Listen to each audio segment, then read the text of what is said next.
Nintendo, like any other business out there, they're not your friend. They're not Tommy Tallarico. You got to get that in your brain. And I think most of you guys understand that. But being a business, it's all about the money. And I have a lot of strong feelings on how a business should be, how they should treat their employees, how they should treat the consumers, their fans, and stuff like that. And Nintendo, just like any other company, is deserving of plenty of criticism. And today, in this video, I want to talk about some like Nintendo's business practices in the past, and specifically another thing I want to talk about is the Switch Online expansion pack. We've already done videos discussing it, but I want to talk about things that I think Nintendo should be doing with this to actually make it something that people would be interested in, like ways that they could be framing this, because I think they've failed right now. And Nintendo has this history of they don't really listen to fans. They don't. Like I said, they're not your friend. And it's just crazy, man. When you look at this video, the overview trailer for the expansion pack, it's like it's got a lot of dislikes, man. 77,000 as of the recording of this video to 16,000 thumbs up. So that ratio is pretty damn bad. Nintendo has a lot of bad like the dislike ratio videos out there. And I noticed something when I was looking through them, because I do have a list of them. Some of them are pretty high, like the Metroid Prime Federation Force trailer. 96,000 thumbs downs. What else was it? The Pokemon Sword and Shield gameplay treehouse, 90,000 dislikes. This was the original Switch Online overview trailer. This isn't the actual original. There was like a reveal trailer. This one's like 13,000. The ratio is really bad. But there was another one that was like the initial reveal trailer, and all that stuff is like been made private for some reason, and those had like a buttload of dislikes. I don't know if they wound up re-uploading them. I can't find those specific videos, but yeah, Nintendo, they get those dislikes. Do they ever do anything about it? Not necessarily, but one of the biggest things that people have complained about with the Switch Online expansion pack is not the inclusion of the games. It's the cost. More than double is what they're charging for either the Switch Online individual or the family membership. It's more than double. More than double. We've talked about that. Some people will pay for it. Some people will not. And I think it's going to kind of cycle back on, like, Nintendo doesn't listen to fans. They don't listen to criticism. They really don't, for the most part. I'm sure maybe we can dig up a few little examples. Maybe we'll find some. Off the top of my head, I came up with a list of some bad business practices they've done that I want to quickly discuss. But, them never listening to people, what the backlash on this, it's really going to be how many people actually pay for it versus how many people don't. It's about appeasing those shareholders. It's all about the money, and that is it. If they don't make enough money on these subscriptions coming up 1 week, in less than a week, if people aren't jumping onto it like they hoped, those shareholders are going to be pissed, man.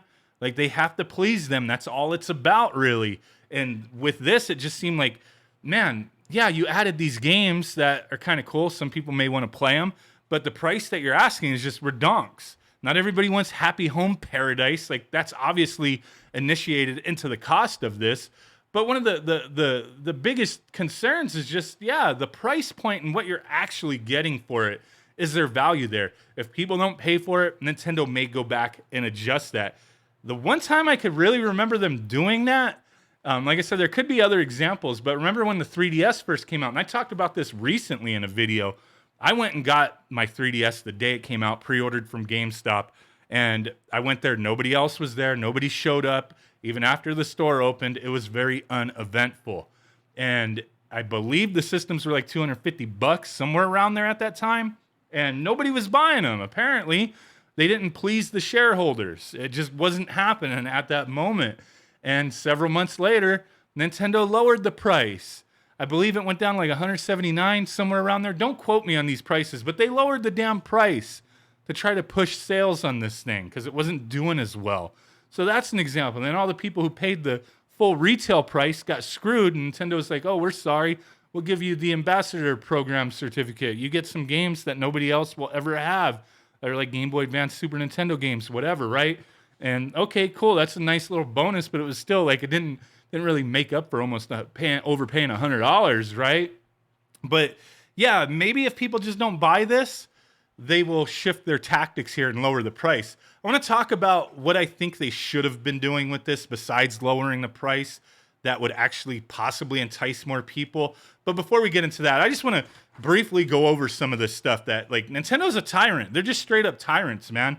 Now, I went back thinking on a lot of examples of things that they've done that are just crazy back in the day. And one of the earliest things was back with the original NES. And this is one that I'm kind of mixed on. I really want to hear your guys' opinion on. Like, do you think this is a good thing or a bad thing? And I'll kind of frame it why it could be a good thing. So you guys kind of, I'd like to discuss that with you guys. Because back in the day, there was really a big to-do with the way licensing worked to have games on the NES. Like, it seemed very monopolistic, as there was a 2-year exclusivity deal that you had to have. You couldn't port your games to anything else. They had to be on Nintendo's system only. I mean, does that make sense? To me, no. It's like, yeah, if it's first party, that makes sense. I can only play Mario on a Nintendo console. I get it. But all these other companies, no, you couldn't compete. You couldn't put it on a competitor's hardware. And I think that was kind of crazy. That was a little ridiculous. There was a lot of other things like the minimum order quantities that they had to place with Nintendo directly. That's kind of neither here nor there, as the ladies like to say. But the big thing was they could only publish 5 games a year, no more, up to 5, and that's it. And plenty of companies figured out ways to kind of go around that by coming up with different companies to publish their games. Like Konami was a big one with that. And overall, when you really think of that with this licensing tyranny, I guess, was it a bad thing? Because back in the day, you have to remember the NES was coming right off of the back of the gaming market crash of the early 80s. Like, it was bad. And Nintendo was kind of like a new hope in a sense. And if they didn't have these, I'm almost saying they were strategies that kept it safer, where a bunch of junk wasn't just thrown out there, making Nintendo look bad, making the game market look horrible again. I mean, at the time, Nintendo, the way they put out the NES in the US anyway, was like, it wasn't your typical console. It looked like a VCR. It was an entertainment system. Like, they were trying to frame this as something else. It's a video game console, but they were trying to get into this marketplace, and it really did help revive the industry at the time. So I think some of those tactics at that time, maybe they were positive strategies that just, I wasn't aware of them back then. Obviously, I don't think most of us were. But, I learned about this stuff years later, and it got me thinking, and this always being on my mind, was that necessarily a bad thing at the time? I mean, they don't necessarily do that now, but at that time, it seemed like maybe it was an important strategy. So that was going way back. Now, there's a bunch of stuff that's fairly recent that I just want to briefly mention. I just want to hear your guys' thoughts on some of this stuff. Then we'll get back into the expansion, what I think they should be doing real quick. So recently, it was discovered like late last year. These are all Nintendo bad crap that they've done. They were stalking a hacker, like a modder. There's documentation on this. I found that ridiculous and crazy. I mean, take that for what you will, but there was a known little hacker dude out there in a group, and Nintendo was going after these people, trying to confront them on things. It's nuts, man. It's nuts. Another thing that is more recent with them, maybe we could dig and find other examples of this, but I don't mean like physical games stop being produced. That does happen often with Nintendo, where they will stop producing things. Them using a tactic that Disney uses, which is like Disney has their vault. Nintendo's been vaulting games.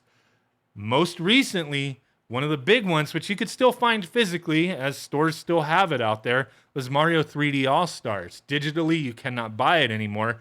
It was only to be sold for that period of time, and that's it, no more. And then Mario 35 was the same thing. It's like you throw them back in the vault, and then you come up with another way to offer it again. Switch Online, it's, Mario 64, not the full 3D All-Stars package, but who knows what it could morph into over time. But is that something they're going to continue doing? Vaulting games? Holy crap. Yeah, so moving on. Another one that I remembered was when Pikmin 3 Deluxe came out and they delisted it on the Wii U eShop. Like, that was ridiculous. What was the point of that? To force the sale on the Switch, to force more people to buy the hardware who may have wanted the game? and you can't just buy a secondhand Wii U to get it type of thing. If you're a big Pikmin fan, I don't know. But that was a ridiculous one. What else is on my list? I really want to hear your guys' thoughts on this stuff or add to it, right? Cease and desist out the ass. Sometimes it's justified and understandable to a degree, but then you have incidents like the Big House thing with the Slippy mod for the tournament with Smash Melee that allowed it to use a rollback netcode. Like they put they squashed that. Another one that really annoys me, even though it annoys me just in the sense that it exists. Like I'm not heated by it. It's just the thought of it because I don't like mobile gaming for the most part. But Nintendo entered the mobile gaming market. They have like Mario Kart, the Animal Crossing, Fire Emblem stuff. And they're your typical loot box fest. It seems very un-Nintendo-like. But then they put out like plans, like gold plans, similar to this, but more expensive, where you get like all the perks and all that stuff. But beside all that, that's fairly common in the mobile marketplace. But another thing that's annoying and you wouldn't really expect with a Nintendo IP in the mobile marketplace is a game like Dr. Mario World. Came out about 2 years ago, and as of the recording of this video, it's going to be removed from service in about a couple weeks. A game that you could have put money into. That sucks. It goes away. They recently had merch come out for it. The little viruses, there was plushes and stuff. I'm just like, what is Nintendo doing here? Like, if you put money into that game, you ought to be pissed, man. It's just ridiculous with the way they do some of this stuff. The Nintendo Creator Program, it's all about money. Like when that was first in place, like I was part of it for a moment. It has to do with YouTube content. You couldn't play or show Nintendo franchises. Nintendo would just copyright claim you. If you're a part of their program, they took a cut of your money. It was just about that money. They squashed that over time. It's not an issue. But when I was part of that program and I saw how it worked and how you either had to be a dedicated Nintendo only channel and only put up content they approved, or you had to have each individual video approved prior to publishing it. Like sometimes videos are time sensitive. People want to see reviews. It's free marketing in a sense. Do people replace watching a YouTuber play a game with them buying a game? Maybe some people. I don't know the statistics on that, but that kind of seems crazy because if I watch videos on it, it's more of like people that I align my thoughts with. Like I trust them. I have similar, thoughts on things with them, similar tastes. And it's like, okay, I've trusted their experiences and opinions and thoughts in the past. I'll take a look at what they have to say. Sometimes that shapes purchasing for some people. It's a benefit. Nintendo wasn't having it. They wanted that money. It's squashed. It's no longer a thing anymore. But with all that, let me know any of your thoughts on these things. I have a whole bunch more, but this video is going on for a little too long here. I want to talk about the one thing with this Nintendo Switch Online program with the expansion pack. So when they first put this out, NES and Super Nintendo, like there really wasn't a game plan. Yeah, we got online play, save data, cloud backup stuff, a smartphone app that nobody uses, and that was about it. No roadmap, right? Now you're going to put out this extra stuff that people expected would have been part of the original plan, but it's not, and you toss in stuff like the Animal Crossing Happy Home Paradise as part of it, and we're paying for that. It's more than double what we were paying for, and are people like happy with that? No, they're not because of the price, because this is all we're getting. Now, we know Nintendo 64, there's a couple games that are coming to come out in the future for it. They've already stated that. They've teased some titles, but there is no roadmap. To make me feel more comfortable, and I think a lot of other people feel more comfortable, there should be a release schedule. Nintendo's secretive. They don't want to tell you everything, and I understand that. But there should be a thing where it's like, we're going to release so many games each month or so many months, whatever, a roadmap. And then like update the roadmap if you have to later on. Like, hey, at least this is the roadmap for the first year. This is the next year type of thing. And then with the Animal Crossing thing, not everybody wants that. Or if they want it, they're going to want to own it. We don't get to own any of this. We're renting it. So Happy Home Paradise, you could buy separate. I've seen plenty of people who are like, well, I'm just going to buy it. Like, I don't even, if I get the expansion pack, I just want to know that I own it. So you can't own the Nintendo 64 or the Genesis stuff on the Switch, but the Happy Home Paradise crap you can. Now, a lot of people are looking forward to it, but what else will there be available? If they put a roadmap out there saying, hey, for the first year, this is how many DLCs we're going to give you or season passes, and maybe, yeah, it's a question mark, but you're getting something extra in the future. We'll give you the DLC for Smash. We'll do this, upcoming DLC for whatever. like different little quirks. There has to be more value presented. Not just that because you're charging double. Even if you're charging $10 more a month, there should have been a roadmap for people to see, like, hey, if I get into this now, what is the future going to look like? Because right now we don't know. That's how they could have fixed this to a degree, is putting a roadmap out there, a schedule of releases, and keep some things secret if they have to. Sometimes I feel like they have to have a plan, but they just don't want to share it. But then sometimes I think like they're just winging it. Like they don't even know what the hell they're doing. And I find that unbelievable, but there should be more offered here. The Happy Home Paradise, that can't be it, man. There has to be more to it, but we wouldn't know that from what we're seeing right now. People don't pay for this by next week. If not enough people join within like the first maybe few weeks or month, maybe Nintendo will lower it. Maybe they'll change their strategy and say, hey, we're going to have like a loyalty program, or like these are the additional things we're going to add over time. There has to be more to it than just this, because right now the value for most people is not there. It's just not there. Let me know what you guys think, what your thoughts and ideas on this. I know a lot of you are just against this expansion pack altogether, and I get it, but I just feel having, a schedule of content that you're going to deliver through it would show people like, hey, the money I'm paying for it over time, you pay for the whole year. Well, I'm going to get all this during the year. Right now, you don't know what you're getting other than those 3 things that aren't that appealing to everybody for the price you're charging. Let me know what you guys think. Appreciate all y'all mofos watching and hanging out with me on this discussion. Big ass blurry thumb butt like a Bigfoot. Catch you guys in the next one. Bye.